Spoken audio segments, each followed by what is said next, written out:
नमस्कार सभी को। तो देखिए यहाँ पर हम लोग सॉल्यूशन डिस्कस करेंगे क्लास 9th की जो न्यू एनसीईआरटी है एक्सप्लोरेशन उसका। चैप्टर जो होने वाला है बहुत ही इंपॉर्टेंट चैप्टर है जिसका नाम है हाउ फोर्सेस अफेक्ट्स मोशन। तो चलिए स्टार्ट करते हैं, देखते हैं फर्स्ट क्वेश्चन में क्या कहा गया। तो फर्स्ट क्वेश्चन कह रहा है यूजिंग हॉरिजॉन्टल फोर्स। देखिए हॉरिजॉन्टल फोर्स लगाया गया है F. A table is moved across the floor at constant velocity. तो देखिए जो फोर्स लग रहा है उसकी वजह से क्या हो रहा है, जो वेलोसिटी हो रही है इस बॉडी की वो क्या है, कांस्टेंट है। ठीक है, तो हॉरिजॉन्टल फोर्स लगा है लेकिन बॉडी की वेलोसिटी क्या है, कांस्टेंट है। How much is the frictional force exerted by the floor on the table. तो कितना फ्रिक्शनल फोर्स लग रहा होगा ये यहाँ पर आपको बताना है। तो देखिए बहुत सिंपल सी बात है, फ्रिक्शनल फोर्स जो होता है वो आपको पता होना चाहिए, अपोजिट डायरेक्शन में लगेगा। इसको मान लीजिए एफ के है, ऐसे करके लिख लिया फ्रिक्शनल फोर्स को एफ के से। अब यहाँ पर क्या दिया था, कांस्टेंट वेलोसिटी है, इसका मतलब एक्सेलरेशन क्या हो जाएगा, जीरो हो जाएगा।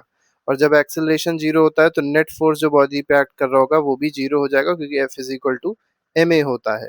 और नेट फोर्स कौन कौन से एक्ट कर रहे थे, एफ जो है वो इधर की ओर एक्ट कर रहा है और एफ के जो है वो अपोजिट डायरेक्शन में एक्ट कर रहा है, तो F minus F K will be equal to zero. तो फ्रिक्शन फोर्स जो है वो किसके बराबर आ गया, नेट एक्सटर्नल फोर्स जो अप्लाई हो रहा था एफ उसके बराबर आया। ठीक है। क्वेश्चन नंबर 2 कह रहा है for a ball moving on a smooth frictionless surface. देखिए दो बातें दी गई हैं कि जो हमारे पास सरफेस है वो कैसा है, फ्रिक्शनलेस है, मतलब कोई फ्रिक्शन नहीं है। Choose the appropriate state option that will make the following statement physically correct. तो इसमें कौन सा ऑप्शन सही होगा जो इस स्टेटमेंट को करेक्ट बना दे। If no net external force is applied on ball the velocity of ball will remain same, increase decrease. अब देखिए यहाँ पर जो सरफेस दिया गया है फ्रिक्शनलेस है, तो इसमें no force, net force apply नहीं हो रहा है। और नेट फोर्स जब अप्लाई नहीं होगा तो वेलोसिटी जो होगी बॉल की वो क्या रहेगी, सेम रहेगी। तो इंक्रीज और डिक्रीज नहीं होना चाहिए, इसमें सेम हो जाना चाहिए। तो यहाँ पर फर्स्ट ऑप्शन बिल्कुल सही है, क्योंकि फ्रिक्शनलेस यहाँ पर दिया गया। फ्रिक्शनलेस का मतलब ये हो जाएगा कि कोई भी रेजिस्टेंस या अपोजिट फोर्स नहीं लग रहा है। तो जिस वेलोसिटी से बॉडी मूव कर रही थी उसी बॉडी से उसी वेलोसिटी से मूव करती रहेगी। नेट फोर्स की बात यहाँ पर आएगी नहीं। ठीक है, वो भी दिया गया ने डायरेक्शन ऑफ मोशन, तो ये सब तो इसमें है नहीं। Net force is applied on the ball in direction opposite to the direction of motion, net force ये भी गलत है, ये भी अप्लाई नहीं हो रहा है। तो यहाँ पर कोई फोर्स नहीं अप्लाई हो रहा है, तो इसमें फर्स्ट ऑप्शन सही है। लेकिन याद रखिएगा बॉडी क्या रहेगी, उसकी स्पीड क्या रहेगी, हमेशा सेम रहेगी। Two blocks P and Q on a smooth horizontal surface are shown in, यहाँ पर देखिए दिखा दिया गया आपको। The two forces of 4 and 5 are acting in opposite direction on block P. तो देखिए इस तरीके से एक्ट कर रहे हैं। While block Q is move with constant velocity, और जो ब्लॉक क्यू है वो कांस्टेंट वेलोसिटी से मूव कर रहा है। अब आपको बताना क्या है, चार ऑप्शन में से बताना है कौन सा ऑप्शन इसमें सही हो जाएगा। अच्छा, ऊपर वाले में देखा जाए तो इसमें सेकंड क्वेश्चन को भी सही किया जा सकता है। मतलब क्या इसमें सही किया जाएगा, if net force is acting on a ball in direction of motion the magnitude. देखिए डायरेक्शन ऑफ मोशन में अगर लग रहा है फोर्स तो उसे मैग्नीट्यूड क्या हो जाएगा, वेलोसिटी का, वेलोसिटी इंक्रीज हो जाएगी। ठीक है। और थर्ड में अगर देखा जाए तो थर्ड में क्या कहा गया था, नेट फोर्स जो है वो अपोजिट डायरेक्शन में लग रहा है, तो यहाँ पे वेलोसिटी क्या हो जाएगी, डिक्रीज हो जाएगी। तो इस तरीके से आप चाहें तो यहाँ पर टिक लगा सकते हैं। तो पहले में सेम आ जाएगा, दूसरे में इंक्रीज आ जाएगा और तीसरे में डिक्रीज आ जाएगा। अब क्वेश्चन नंबर थर्ड में देखिए क्या कहा गया था, इसमें दो फोर्सेस, दो बॉडीज आपको दी गई हैं। अब आपको बताना है कौन सा स्टेटमेंट सही है। तो देखिए यहाँ पर अगर पी के केस में नेट फोर्स देखा जाए तो नेट फोर्स राइट की तरफ लग रहा है और 1 न्यूटन का लग रहा है। ठीक है, अनबैलेंस्ड फोर्स है। क्यू के केस में देखना है अब आपको, क्यू में क्या है, कोई कोई फोर्स तो दिया नहीं है इसमें। अब ये कांस्टेंट वेलोसिटी चल रहा है, इसका मतलब नेट फोर्स जो है वो इस बॉडी पे क्या लग रहा है, क्यू बॉडी पे जीरो लग रहा है। तो पी एक्सपीरियंसेस अ नेट फोर्स, बिल्कुल सही है, 1 न्यूटन का नेट फोर्स एक्सपीरियंस कर रहा है। Q does not experience a net force, ये बिल्कुल सही है। ठीक है, तो क्यू पे नेट फोर्स क्या हो जाएगा, जीरो हो जाएगा। फोर्थ क्वेश्चन पे आते हैं, while practicing for the snake boat race. अब देखिए यहाँ पर एक स्नेक स्नेक बोट रेस हो रही है। बोट रेस का नाम है वेल्लम कल्ली, और ये जो वेल्लम कल्ली है कहाँ होती है, केरला में होती है। ठीक है। 100 oarsmen are rowing a boat together. तो 100 ओर्समैन है, मतलब जो नाव को चलाने वाले लोग हैं वो क्या है, रो कर रहे हैं बोट को साथ में। अब आपसे क्या पूछा गया है उसको ध्यान से देखिए। Out of these 95 row backward to propel the boat forward. तो 95 लोगों ने क्या किया, फोर्स किधर की ओर लगाया, पीछे लगाया, जिससे एक्शन रिएक्शन लॉ से जो बोट हो आगे मूव कर सके। सही है। But by mistake 5 oarsmen row in the opposite direction. लेकिन 5 लोगों ने क्या कर दिया, उल्टी दिशा में चलाया। ठीक है। If each oarsman apply a force of 200 newton, हर एक ने कितना फोर्स लगाया है, 200 न्यूटन का फोर्स लगाया। तो देखिए जो पॉजिटिव में फोर्स लगा वो 95 लोगों ने लगाया, और 5 लोगों ने क्या लगाया, निगेटिव में लगाया, मतलब अपोज अपोज कर रहे हैं। तो टोटल 90 लोगों ने पॉजिटिव में फोर्स लगाया है, इसका मतलब, क्योंकि इसमें इसमें कट जाएगा ना, तो 5 लोगों का जो पॉजिटिव था वो इस नेगेटिव ने काट दिया, तो टोटल कितने बने पॉजिटिव, 90 बचे। ठीक है, तो नेट फोर्स क्या हो जाएगा, अब एक 90 लोग कितना लगा देंगे, एक लोग कितना लगा रहे थे 200 न्यूटन का, तो 90 लोग लगा देंगे 200 इंटू 90, मतलब 18,000 न्यूटन का पॉजिटिव में फोर्स लगेगा। ठीक है, मतलब फॉरवर्ड फोर्स लगेगा। क्वेश्चन नंबर 5 क्या कह रहा है, when a net force acts on an object, net force act कर रहा है ऑब्जेक्ट पे, we observe that object accelerates, तो हम लोग क्या ऑब्जर्व करते हैं कि जो ऑब्जेक्ट है वो एक्सेलरेट करता है, सही बात है। तो accelerate in the direction opposite, opposite to the direction of force नहीं करता है, opposite to direction of force बिल्कुल नहीं करेगा, in the direction of force करेगा, in the direction of force with acceleration inversely proportional to force, नहीं acceleration directly proportional to force होता है। तो यहाँ पर in the direction of force होगा, और एक्सेलरेशन जो होगा वो फोर्स के डायरेक्टली प्रोपोर्शनल होगा, तो फोर्थ ऑप्शन बिल्कुल सही है। अगले में कहा गया the position time graph for A B C D moving along a straight line are given, देखिए यहाँ पर पोजीशन टाइम ग्राफ आपको दे दिया गया है। अ नेट फोर्स एक्ट्स ऑन, तो किस केस में नेट फोर्स एक्ट कर रहा होगा ये आपको यहाँ पर बताना है। ठीक है, तो नेट फोर्स जो है वो किस में एक्ट कर रहा होगा, देखिए यहाँ पर अगर आप देखेंगे इसमें वेलोसिटी क्या है, सेम है, वेलोसिटी कांस्टेंट का ग्राफ है ये, वेलोसिटी जब कांस्टेंट होती है तो एक्सेलरेशन जीरो होता है, तो यहाँ पर एफ क्या हो जाएगा, जीरो हो जाएगा नेट फोर्स। यहाँ पर तो बॉडी रेस्ट में है, रेस्ट में है तो नेट फोर्स जीरो ही होगा इसमें। ठीक है, आगे देख लीजिए, यहाँ पर अगर देखा जाए तो यहाँ पर भी वेलोसिटी जो है वो कॉन्स्टेंटली डिक्रीज हो रही है, तो यहाँ पे वेलोसिटी कांस्टेंट है, मतलब यहाँ पर वेलोसिटी डिक्रीज नहीं हो रही है, यहाँ पर वेलोसिटी है, लेकिन कैसी वेलोसिटी है, निगेटिव वेलोसिटी, डिक्रीज नहीं हो रही, निगेटिव वेलोसिटी का डायग्राम है। और वेलोसिटी अगर निगेटिव भी होगी तो भी इसका मतलब क्या है, एक्सेलरेशन जीरो हो जाएगा। यहाँ पर जो है सी वाले केस में, ये क्योंकि कर्व्ड ग्राफ है, क्या शो कर रहा है कि वेलोसिटी जो है वो चेंज हो रही है, और जब वेलोसिटी चेंज हो रही है तो क्या प्रोड्यूस होता है, एक्सेलरेशन प्रोड्यूस होता है। तो object C is the correct answer, तो इसमें थर्ड ऑप्शन सही हो जाएगा। सेवेंथ कह रहा है sailor jumps out from a boat to the shore, तो देखिए यहाँ पर एक सेलर है वो बाहर निकल रहा है बोट से, आप देख पा रहे होंगे। As the sailor jumps forward, तो जैसे ही सेलर आगे की ओर जंप करता है, विल द बोट मूव, तो क्या बोट मूव करेगी, और बताना अगर करेगी तो किस डायरेक्शन में करेगी। तो देखिए एक्शन रिएक्शन लॉ लगेगा, जब देखिए वो जंप करा तो उसने क्या किया होगा, बोट को पीछे की ओर धक्का लगाया होगा, तो बोट ने इस पर्सन पे आगे की ओर धक्का लगाया है। तो पर्सन तो आगे मूव कर गया, लेकिन बोट किधर मूव कर जाएगी, बैकवर्ड डायरेक्शन में मूव करेगी। तो यहाँ पर यस हो जाएगा, लेकिन किस डायरेक्शन में, तो बैकवर्ड डायरेक्शन में मूव करेगी जो शिप होगी या जो बोट होगी। और ये क्यों मूव करेगी, तो due to action reaction law, third law of motion की वजह से ऐसा हो जाएगा, थर्ड लॉ ऑफ मोशन की वजह से ऐसा हो जाएगा। एट्थ क्वेश्चन देखिए क्या कह रहा है, during a high jump event a landing mat or sand bed is placed for athlete to fall upon, यहाँ पर आपने देखा होगा जब हाई जंप होती है और ये जो पर्सन जंप कर रहा है तो यहाँ से कूदता है, ऐसे इसको पार करता है, और यहाँ पे एक गद्दा बिछा होता है उस पर जाके गिरता है। ठीक है, explain the reason behind it, तो पूछा गया गद्दा ही क्यों बिछाया जाता है।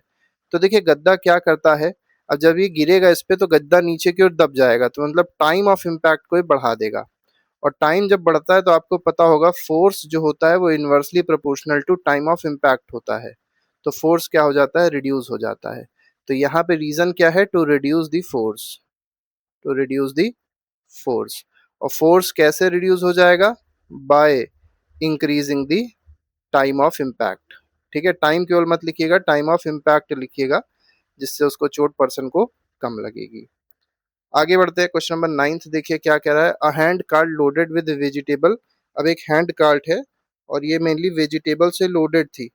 अब क्या पूछा गया, कोलाइड कर रही है with an identical but empty hand cart, तो एक मतलब सेम तरीके की हैंड कार्ट है उससे कोलाइड कर रहा है।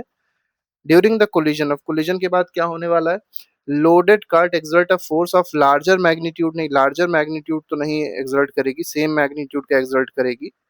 तो एम्प्टी कार्ट एक्सर्ट्स आ, अब जैसे मान लीजिए आपने देखा होगा शॉपिंग वॉपिंग करने गए होंगे तो एक ऐसे करके कार्ट मिलती है, इसमें सामान वामान रखा आता है, और ये दूसरी कार्ट थी, ये खाली थी, पीछे से इसने धक्का मारा इस पे, और जो फोर्स ये लग रहा होगा, जो इस पे फोर्स लगा होगा, वो इक्वल फोर्स होगा जो इसने लगाया होगा।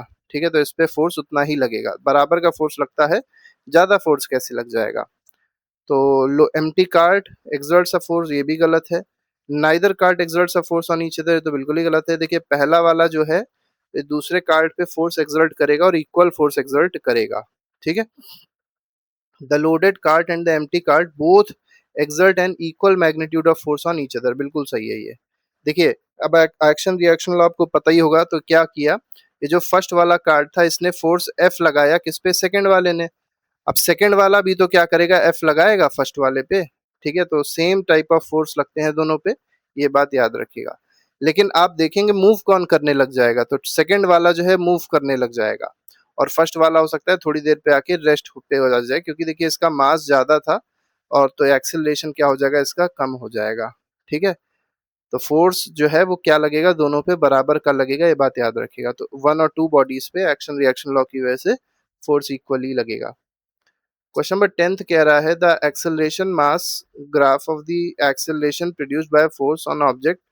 यहाँ पर देखिए एक्सेलरेशन और मास के बीच में आपको ग्राफ दे दिया गया है।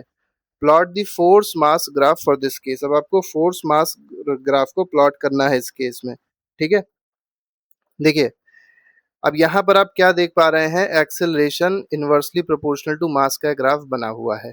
ठीक, और आपको फोर्स और मास का ग्राफ बनाना है, तो फोर्स जो होता है वो डायरेक्टली प्रोपोर्शनल किसके होता है, मास के डायरेक्टली प्रोपोर्शनल होता है। तो आपका ग्राफ कैसा बन जाएगा, बिल्कुल स्ट्रेट ग्राफ बन जाएगा। इस तरीके से आप चाहें तो ग्राफ बना सकते हैं, ये आपका ग्राफ हो जाएगा। लेकिन एक और चीज कर सकते हैं, क्योंकि यहाँ पर क्वेश्चन में देखिए क्या कहा गया है, कि एक्सेलरेशन फोर्स और मास के बीच में ग्राफ बनाना, और ये मान के चलना एक्सेलरेशन को कांस्टेंट मान लीजिए। तो ये भी एक केस हो सकता है, मान लीजिए एक्सेलरेशन कांस्टेंट होता, तो हमारा ग्राफ कैसा आ जाता, इस तरीके से आया था। ठीक है, तो ये जो है ये क्या शो कर रहा है, ये शो कर रहा है force is directly proportional to M, लेकिन एक और चीज शो कर रहा है कि एक्सेलरेशन क्या है, कांस्टेंट है। तो ये बात याद रखिएगा। ठीक है, तो ग्राफ कैसे भी बन सकता है। इसी तरीके से आगे बढ़ते हैं, क्वेश्चन नंबर 11th पे आते हैं। तो ये वाला ग्राफ ना बनेगा, क्योंकि एक्सेलरेशन और फोर्स में कहा गया, मास और फोर्स में कहा गया था, तो आप यही वाला ग्राफ बनाएंगे, स्ट्रेट लाइन ज्यादा सही रहेगा। 11th क्वेश्चन कह रहा है, the velocity time graph of an object. यहाँ पर देखिए वेलोसिटी टाइम ग्राफ दे दिया गया, इधर वेलोसिटी इधर टाइम है। मास है 10 kg, moving along a straight line है शोन, ये दे दिया गया। फोर्स आपको बताना है क्या हो जाएगा। तो ग्राफ से अगर आप देखेंगे तो आप एक्सेलरेशन निकाल सकते हैं। तो एक्सेलरेशन का फॉर्मूला होता है v minus you upon T. देखिए फाइनल वेलोसिटी कितनी है, 30 है। इनिशियल वेलोसिटी कितनी है, 10 है। तो 30 माइनस 10 अपॉन टाइम, देखिए कितना है, यहाँ से यहाँ तक में जो टाइम लगा, 0 से लेके 8 सेकेंड, मतलब 8 सेकेंड का टाइम लगा। तो 20 अपॉन 8, ये आपका क्या हो गया, मीटर पर सेकेंड स्क्वायर में एक्सेलरेशन हो गया। फिर फोर्स का फॉर्मूला क्या हो जाएगा, F is equal to M A लगा लीजिए, मास है 10 इंटू 20 अपॉन 8 हो जाएगा। 4 से काटिए, 4 टू जा 8 और 4 5 जा 20।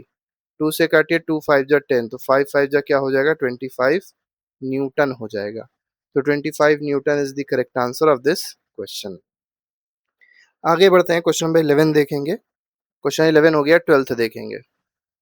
इसमें कहा गया, bullet of mass 50 gram moving with the speed of 100 metre per second enters a stationary wooden block and stops after penetrating a distance of 50 centimetre. ठीक है, estimating the stopping force acting on bullet.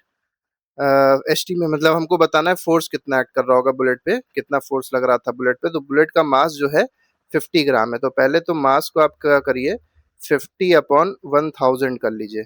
ठीक है, तो ये कितना आ जाएगा, दो zero कटे, पॉइंट यहाँ आया, तो 0.05 kg आ जाएगा। ये हमारा मास ऑफ बुलेट है।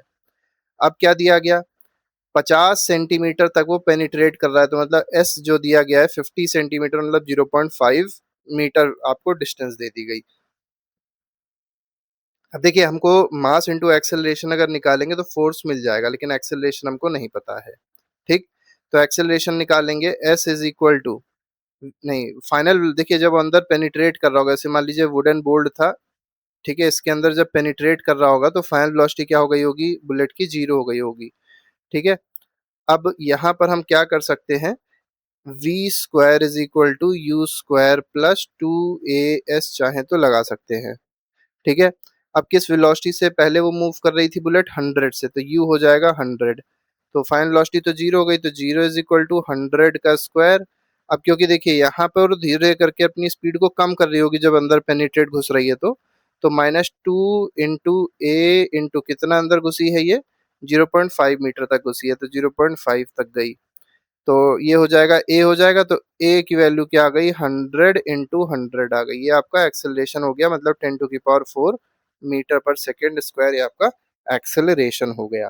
ठीक है, अगर मान लीजिए एक्सेलरेशन लिखना चाहें तो आप इसको निगेटिव में भी लिख सकते हैं, वो भी सही हो जाएगा, लेकिन यहाँ पर हमने निगेटिव साइन लिख ले लिया है, तो एक्सेलरेशन को निगेटिव में लिखने की जरूरत नहीं है। हम लोग ने मान लिया है कि ये निगेटिव एक्सेलरेशन ही है।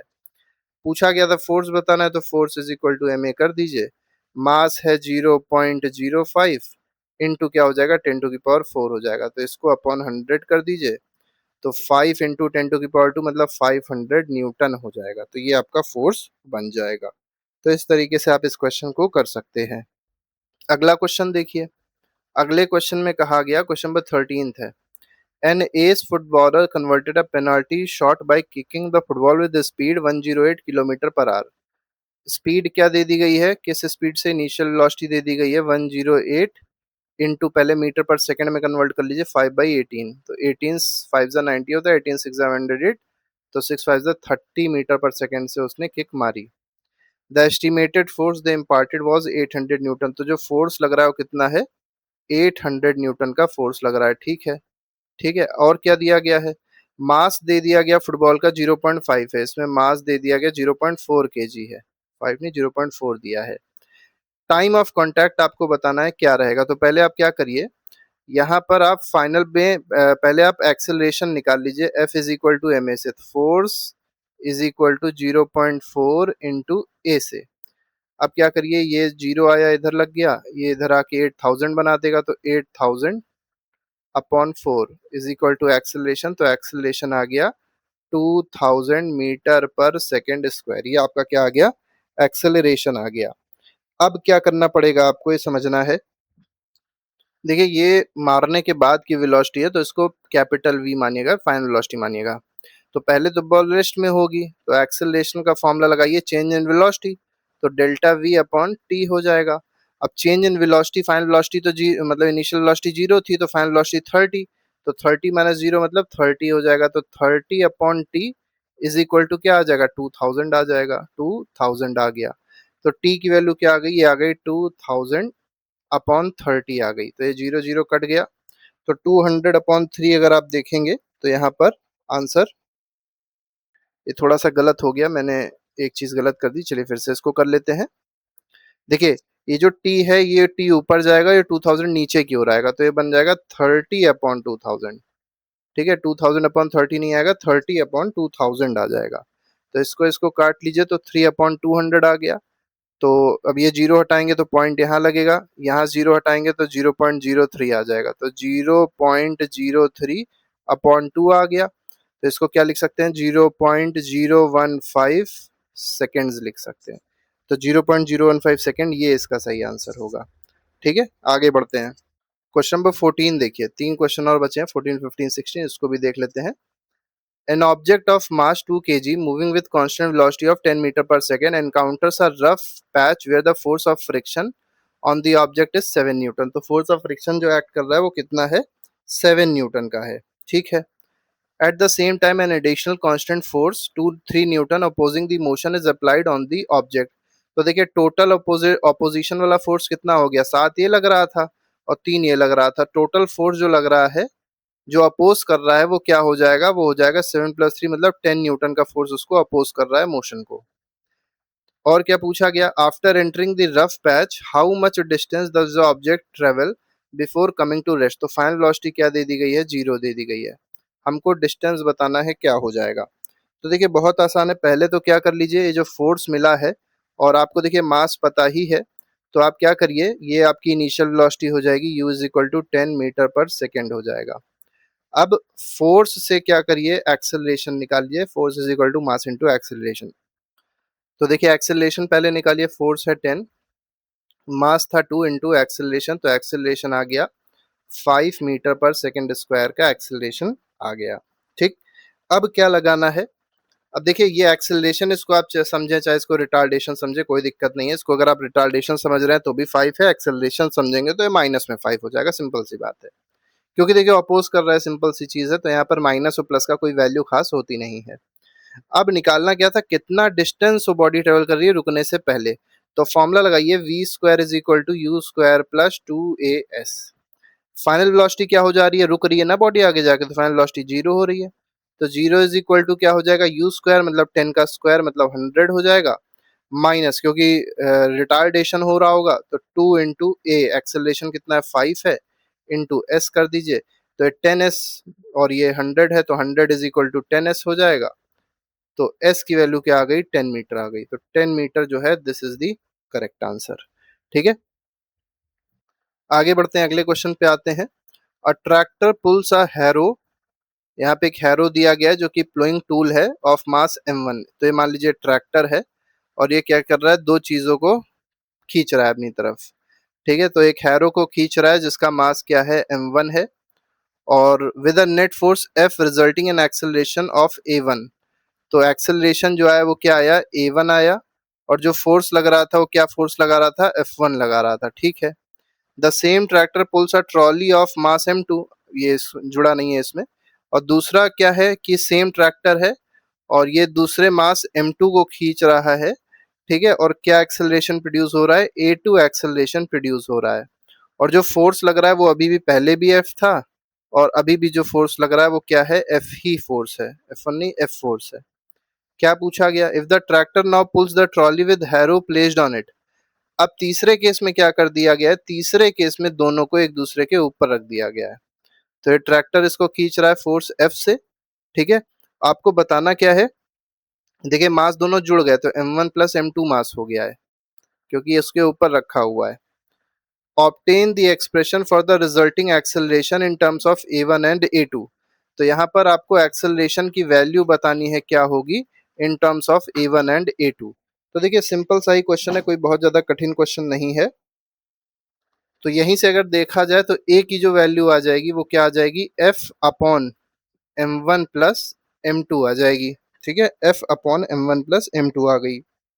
अब यहाँ पर m1 को हटाना है, m2 को हटाना है, तो इससे अगर देखा जाए तो इससे मिल जाएगा f is equal to m1 into a. तो यहाँ से m1 क्या आ गया, f अपॉन ए आ गया। सिमिलरली इससे m2 क्या आ जाएगा, f अपॉन ए आ जाएगा। f अपॉन ये a1 होना चाहिए यहाँ पे, और यहाँ पे a2 होना चाहिए। तो f अपॉन a1 m1 आ गया, और f अपॉन a2 m2 आ गया। अब क्या करिए, यहाँ पर जो आपने निकाला था a, वहां पर ये m1 और m2 की वैल्यू, ये जो m1 है उसकी जगह f अपॉन a1 पुट कर दीजिए, और m2 की जगह f अपॉन a2 पुट कर दीजिए। तो देखिए क्या पुट करेंगे, कैसे पुट करेंगे हम बता रहे हैं आपको। थोड़ा सा वैसी जगह ले लेते हैं, यहाँ कर लेते हैं। ठीक है, तो देखिए आपके पास एक्सेलरेशन जो आया था वो आया था f upon m1 plus m2 था। अब m1 की जगह लिखा है f upon m1 plus m2 की जगह f upon a1, f upon a1 plus f upon a2 आ गया। ठीक, अब यहाँ पर f न्यूमरेटर में एज इट इज रहने दीजिए, डिनोमिनेटर में a1 a2 कॉमन ले लीजिए। जब a1 a2 आप कॉमन लेंगे तो क्या बच जाएगा, तो पहले में आ जाएगा a2f, दूसरे में क्या आ जाएगा a1f।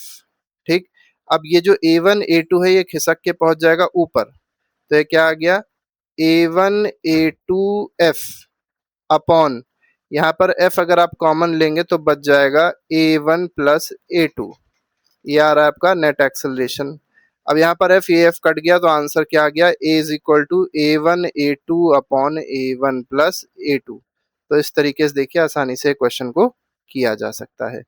तो आई होप समझ में आ गया होगा, कोई बहुत ज्यादा कठिन क्वेश्चन नहीं था, बस थोड़ा सा दिमाग लगाने वाला क्वेश्चन था। चलिए अगले क्वेश्चन पे आते हैं, लास्ट क्वेश्चन है आज का। इस क्वेश्चन में कहा गया, when the pole of bar magnet is brought close to magnetic compass. देखिए पोल जो है बार मैग्नेट का, उसको अगर मैग्नेटिक कंपास के पास लाया जाए, the bar magnet and the compass needle exert magnetic force on each other. तो एक मैग्नेटिक फोर्स लगाएंगे, सही बात है। Newton third law of motion, force states ये बताता है इक्वल अपोजिट फोर्स लगता है, और compass needle moves, compass needle जो है मूव करेगी, बार मैग्नेट जो है मूव नहीं करेगा। सिंपल सी बात है। देखिए फोर्स का फॉर्मूला होता है एम ए। ठीक, तो अगर फोर्स सेम है तो क्या कह सकते हैं, एक्सेलरेशन जो हो जाएगा that will be inversely proportional to mass. और मास किसका कम है, मास कम है किसका, नीडल का। और नीडल का मास कम है, इसका मतलब क्या है कि एक्सेलरेशन नीडल का ज्यादा हो जाएगा, सिंपल सी बात है। इसी वजह से मूव करती है नीडल।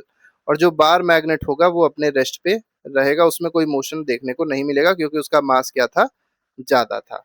तो आप सिंपल वाली चीज बता सकते हैं, इसमें कोई बहुत मतलब रॉकेट साइंस नहीं आपको बतानी है, बस ये बताना है कि acceleration will be inversely proportional to mass, and since the mass of needle is less as compared to mass of the bar magnet, therefore the needle will move या will accelerate rather than the bar magnet। तो इस तरीके से आप इसको समझा सकते हैं। तो ये कुछ इंपॉर्टेंट क्वेश्चंस थे। इसके अलावा और भी चैप्टर्स हैं जिसके हमने आपको जो सॉल्यूशंस हैं एनसीईआरटी के, एमसीक्यूज हैं और नोट्स है वो प्रोवाइड किए, उसको आप जाके देख सकते हो, अपना रिविजन अच्छे से कर सकते हैं। अगर वीडियो अच्छा लगा हो तो लाइक जरूर कर दीजिएगा, अपने दोस्तों के साथ भी शेयर कर लीजिएगा। अभी के लिए फिलहाल नहीं, thank you very much, good bye, जय हिंद।